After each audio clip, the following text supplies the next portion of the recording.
welcome. Thank you very much for coming this afternoon, and glory to God forever in all things.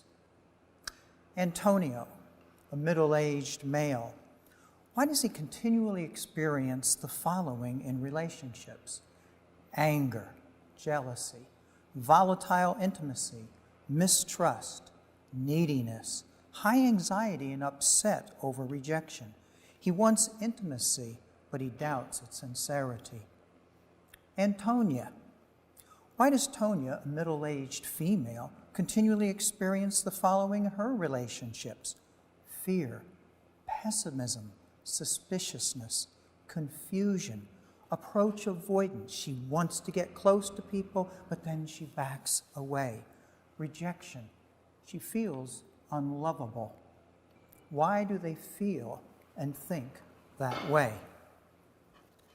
The reason is that Antonio has developed an ambivalent resistant attachment style, whereas Antonia has developed a disorganized attachment style. These attachment patterns are strongly based on implicit schemas developed in the first few years of their lives, which significantly impacted how they felt and thought about relationships the rest of their lives. One study found that childhood attachment styles developed in the first few years of life predicted adulthood attachment styles 75% of the time. Neurologically, as they were engaged in relationships, two systems were going into effect at the same time. One of these is explicit. They're aware of what they're thinking, they're aware of what they're feeling. And that involves more the prefrontal cortex, particularly the medial areas of the prefrontal cortex. The other system is implicit.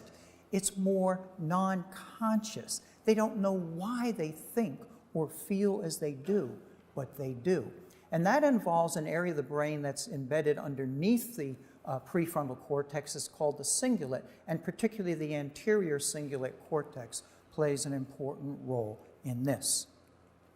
Well, where do these attachment patterns come from? Ambivalent resistant attachment is linked with inconsistent parenting. The parents are there, and then they're not there. They're involved, and then they don't have any time for them. They're with the children, and then they're too busy doing their own lives, making money or whatever else for their children. Inconsistent parenting. Antonia developed a disorganized attachment, and it's linked with abusive parenting, verbally, physically, sexually, and otherwise. Thus, the attachment patterns are shaped by parenting approaches. Diana Baumrimm is one of the foremost researchers on parenting styles in the history of psychology. And starting in research in the 1960s, she identified 4 main types of parenting styles. And these are based on 2 types of criteria. Control.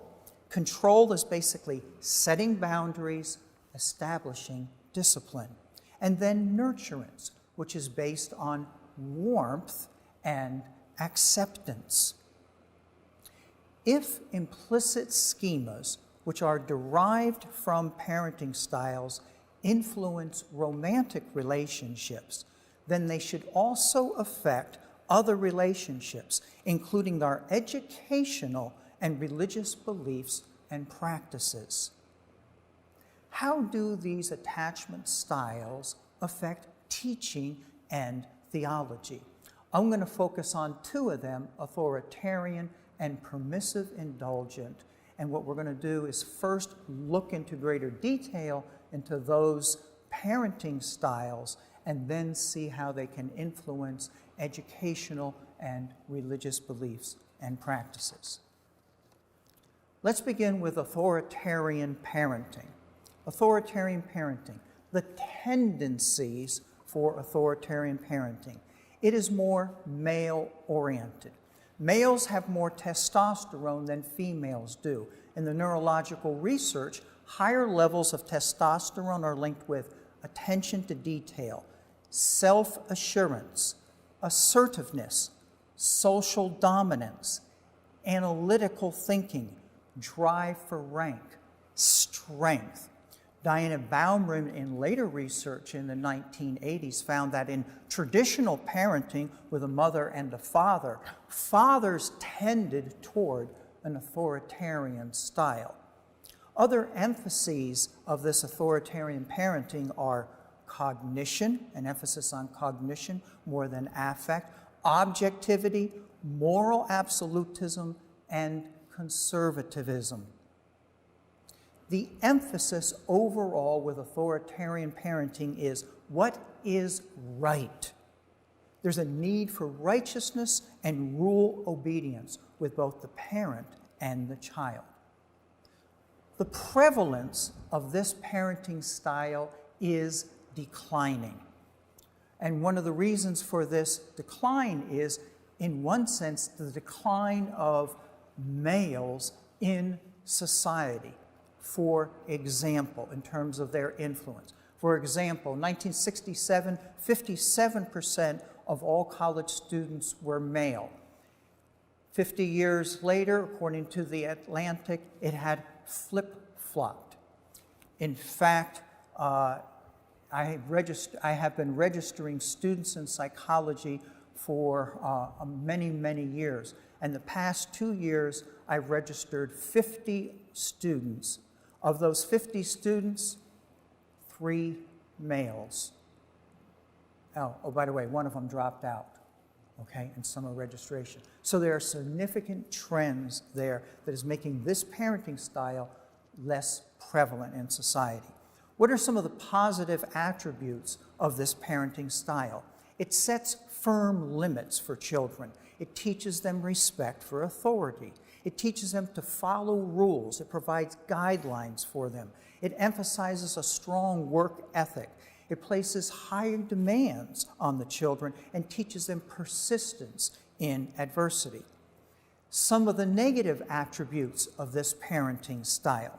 There is restricted affect, often a negative attitude toward emotionality. They don't like emotionality. Many times there's difficulty with intimacy, particularly in showing warm affection.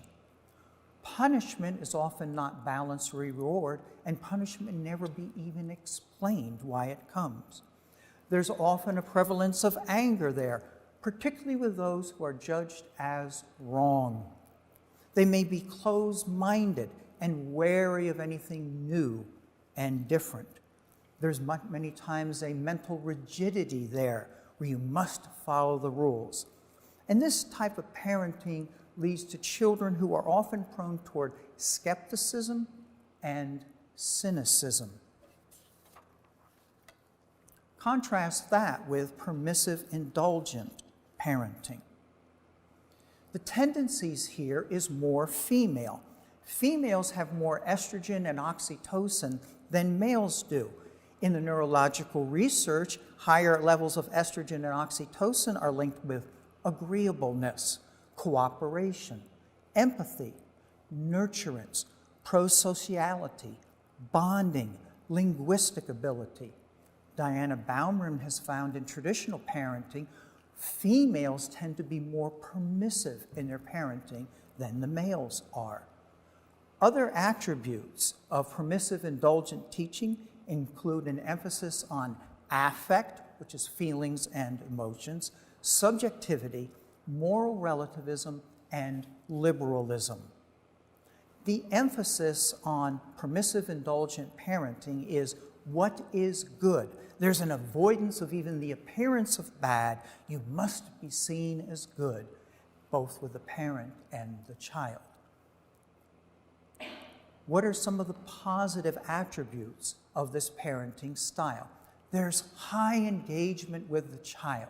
In fact, you'll often hear the expression, "My child means everything to me." You often hear that a lot. There's tolerance and acceptance of a lot of things that are going on. There's often high responsiveness to the child. There's an emphasis on good communication and an emphasis on giving and a very caring attitude.